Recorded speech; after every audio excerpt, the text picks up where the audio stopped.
Washington, Republican lawmakers have agreed to expand the child care tax credit so that it benefits more low-income Americans, a move intended to win back the support of Senator Marco Rubio of Florida, who on Thursday said he would not vote for the bill without a more generous provision.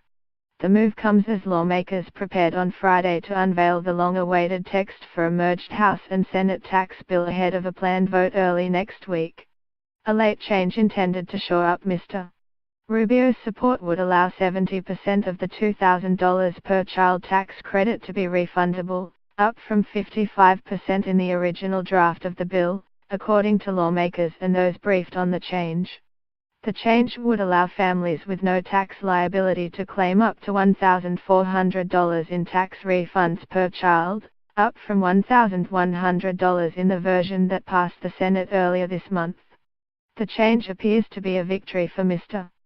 Rubio, who said on Thursday he would not vote for the bill unless it included a more generous credit that would allow families without any federal tax liability to claim the credit for each child.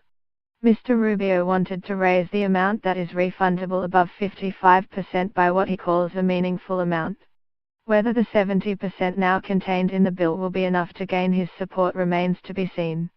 The bill had not been released publicly as of Friday morning, but the text was scheduled to be viewable by Democratic and Republican negotiators from both chambers as of 10 a.m., in a room closed off to reporters and even the lawmakers' own staff.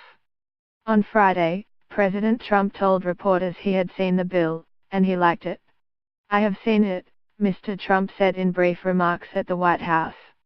"I think it's going to do very, very well. I think that we are going to be in a position to pass something as early as next week, which will be monumental."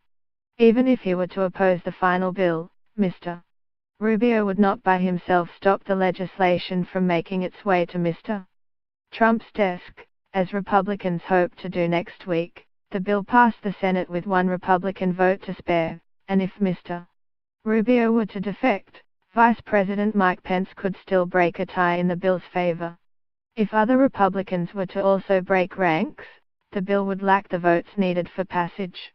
At least two other Republican senators remained publicly undecided on Friday morning, Mike Lee of Utah, who has allied with Mr. Rubio in pressing for an expanded child credit, and Susan Collins of Maine, who has expressed reservations about the bill's reduction in the top individual tax rate and pushed for party leaders to support measures to bolster individual health care markets as a condition for her vote. Ms. Collins' office said on Friday that she had not yet seen the final bill. Mr. Trump was asked about Mr. Lee and Mr. Rubio on Friday, and he expressed no concern about their support. "I think they'll be great," he said. "They are great people. They want to see it done. I know them very well. I know how they feel. These are great people and they want to see it done, and they want to see it done properly."